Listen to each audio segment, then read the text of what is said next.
Olá, turma do quinto ano! Tudo bem com vocês? Espero que estejam todos bem. Vamos para mais uma aula. E a aula de hoje é nosso livro integrado.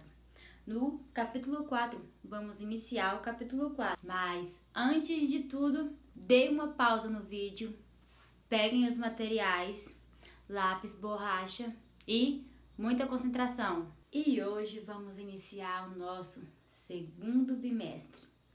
E o gênero textual do capítulo 4 é lendas.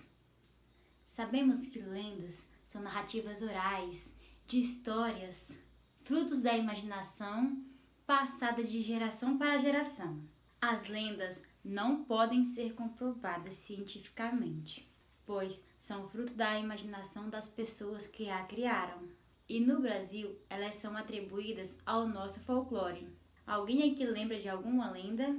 Pois bem, mas antes de iniciar, no nosso país temos muitas lendas. Temos a lenda da Iara, do Boto, do lobisomem, várias e várias lendas. Mas neste capítulo nós iremos ler as lendas referentes ao sol, à noite e outros elementos da natureza. O capítulo 4, ele vem por título Histórias Fantásticas dos Povos Indígenas. Temos aqui, neste capítulo, você vai conhecer lendas que falam do surgimento da noite, do sol e de muitos outros elementos da natureza. São histórias fantásticas dos povos indígenas que sempre habitaram na Terra. Olha que legal! Ao virar a página, temos a página 6, que vem com o tema Diga aí. Mas, se vocês observarem bem, aqui no cantinho temos uma imagem. Vamos saber mais um pouco sobre essa imagem? E quem pintou ela? O nome dessa imagem é Noite Estrelada, de Vincent van Gogh, um artista que ficou muito conhecido pelas suas pinturas.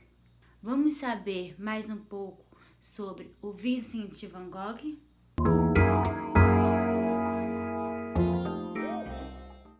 Por que você precisa conhecer A Noite Estrelada, de Vincent van Gogh? Van Gogh pintou esse quadro em junho de 1889, numa época conturbada de sua vida, quando estava internado no sanatório da cidade de Saint-Rémy-de-Provence. Por que o artista estava num sanatório? Vincent tentou criar uma comunidade de artistas na cidade de Arles, sul da França, mas o seu plano não deu certo, porque ele esperava que seu amigo, o pintor Paul Gauguin, fosse o chefe da comunidade, e ele recusou o convite. Van Gogh tentou convencer o amigo, e como não teve sucesso, ficou furioso e o ameaçou com uma navalha. Na confusão que se seguiu, Van Gogh sentiu-se culpado, cortou parte de sua própria orelha esquerda, pintou autorretratos mostrando seu curativo na orelha. Antes do incidente, seu comportamento pouco convencional já não agradava as pessoas na cidade de Arles. Depois disso, muita gente pediu a ele que se internasse num manicômio. Depois de ter passado por várias internações no hospital de Arles, ele decidiu voluntariamente internar-se no sanatório Saint-Paul-de-Moselle, na cidade de Saint-Rémy-de-Provence. Quando chegamos a esse quadro, encontramos Vincent instalado no sanatório e com permissão de usar um cômodo no andar térreo como estúdio de pintura. Vincent pintou a paisagem de memória.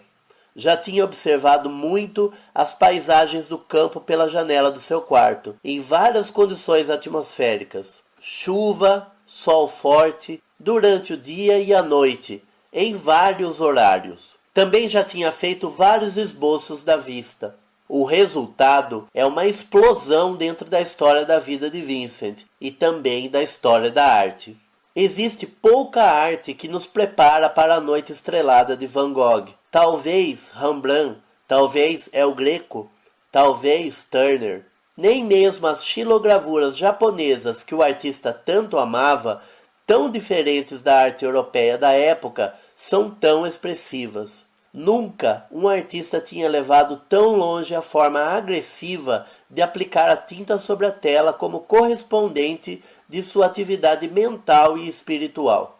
A depressão que sofria o levava a querer pintar de uma forma alegre, como ele relata para o seu irmão Theo em uma de suas famosas cartas. Ele pretendia encontrar um modo de experimentar algo tranquilizador e alentador para que ninguém se sentisse culpado ou infeliz. Podemos até duvidar que a noite estrelada seja alegre, mas sem nenhuma dúvida é um quadro pleno de energia. O brilho das estrelas parece ser levado pelo mesmo vento que agita a árvore, um cipreste que cintila em vários pontos, refletindo o brilho das estrelas e da lua. A lua parece mais um sol. Tudo no quadro é iluminado por este céu vibrante, que dança numa coreografia louca sobre a vila, que tem somente algumas casas com luzes acesas.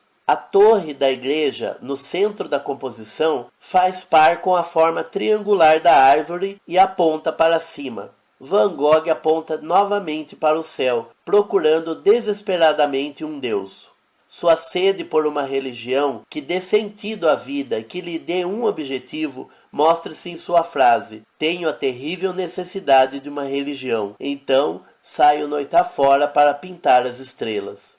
As pinceladas em azul e amarelo fundem-se para compor nos olhos do espectador uma impressão de verde. Mas não é o impressionismo mais que está em ação aqui. Não interessa mais somente captar efeitos de luz da natureza, que todos podem observar. A luz de Van Gogh é somente sua, e ele capta vibrações de cor dentro de si. Sua noite estrelada não é uma descrição viva, é a própria vida do artista pulsando na tela. Se é possível transpor carne, sangue e espírito através de tintas aplicadas sobre uma tela, então Van Gogh conseguiu. Não conseguimos ir mais longe no objetivo de fazer as forças da natureza falarem sobre o turbilhão interior que cada um de nós vive, o campo de batalha que é cada ser humano. E para começarmos a nossa atividade, iremos ler na página 6 a questão 1. Conheceram mais um pouco sobre o Vincent van Gogh? Interessante, né? Suas obras, muitos o chamavam de o pintor louco. Será por quê? Depois, tirem um tempinho para pesquisar a vida de Van Gogh. E vamos para a nossa atividade de hoje. A questão de número 1 diz assim: fotografe uma paisagem noturna. Você pode escolher o quintal da sua casa ou um parque. A vista enquadrada pela janela do seu quarto. Enfim, escolha a paisagem que preferir, fotografe-a e depois peça a um adulto que imprima e cole a imagem no espaço a seguir. A primeira questão, vocês irão pedir para o papai e a mamãe uma ajuda para fotografar uma paisagem da janela do seu quarto. Pode ser a que vocês quiserem. E depois que vocês fotografarem essa imagem, irão pedir para o papai e para a mamãe imprimi-la e colocá-la nesse espaço. Certo? E vamos para a segunda questão. Depois que você fizer tudo isso, você vai para a segunda questão. Mas só será possível responder a segunda questão depois que vocês realizarem a primeira, certo? Que lugar você retratou? Você vai conversar com a mamãe e com o papai sobre o lugar que você fotografou e vai explicar para ele o que você sentiu quando fotografou e quando viu a imagem impressa. E vocês irão descrever essa imagem, o que vocês sentiram quando viram essa imagem que vocês retrataram. A questão de número 4, observem a imagem do início do capítulo. E depois disso, vocês irão fazer um vídeo contando para a professora o que vocês sentiram. Crianças, lembrando que todas essas respostas são pessoais. Vocês irão colocar o que vocês entenderam. Questão de número 5. Na sua opinião, que palavra define a noite? Explique sua escolha. Na questão de número 5, vocês irão expressar o que define essa palavra noite. Olha que legal. Por que dessa palavra noite? na opinião de vocês. Não se esqueçam. Questão de número 6. Você prefere o dia ou a noite? Por quê? Explique com suas palavras. Você vai contar por que você prefere o dia ou a noite. Ah, professora, eu prefiro o dia porque durante o dia eu posso brincar.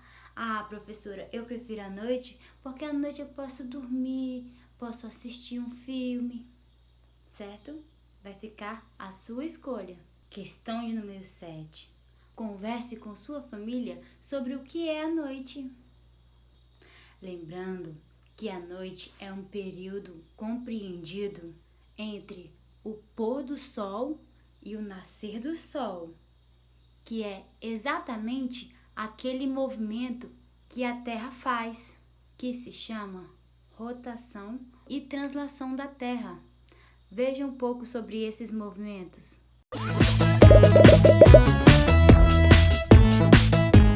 Os movimentos da Terra são 2: rotação e translação. A Terra se mexe? Sim, o nosso planeta, a Terra, se mexe. E seu movimento tem grande influência sobre nós. E o que significa rotação? Rotação é o movimento que realiza a Terra girando sobre si mesma. Este movimento é o que determina a sucessão dos dias e das noites. Para realizar esse movimento, a Terra demora um dia inteiro. E translação, o que é? Translação é o movimento que a Terra realiza em torno do Sol. Para realizar esse movimento, a Terra demora 1 ano. Na medida em que se traslada ao redor do Sol, a Terra vai mudando sua inclinação. E isso faz que o Sol Norte esquente mais o hemisfério norte uma parte do ano, e que na outra parte esquente mais o hemisfério sul. Por isso, este movimento é o que determina as estações do ano. Como o verão e outono, o inverno e a primavera. Muito bem, gente. As 4 estações são diferentes entre si, em função de estar mais ou menos expostas ao calor do Sol. Ah, por isso no verão faz mais calor. Agora eu estou entendendo. E no inverno faz mais frio, porque o sol não nos esquenta tanto. Nath, sabe de uma coisa? Meu pai teve que ir ao Japão por trabalho. Ao Japão? Que bom, Matias! É, mas ontem eu quis ligar para ele para contar da minha bicicleta nova e eu não consegui. Minha mãe me disse que era muito tarde para ligar a essa hora e me disse: papai está dormindo, porque no Japão é de noite. Eu disse para ela que não podia ser. Como ia ser de noite lá, enquanto aqui era de dia? Então ela me explicou que quando aqui é de dia, lá no Japão está cheio de estrelas. É simples, o Japão está na Ásia e nós estamos do lado oposto da Terra. Quando você achou que o seu pai estaria trabalhando porque era de tarde, em verdade, para ele, era de madrugada. Eu já sei porque meu pai estava dormindo quando eu quis telefonar. E essa foi a nossa aula de hoje, crianças. Eu espero a fotinha da atividade no WhatsApp da Prof. Aline. Certinho? Beijão e até a próxima aula.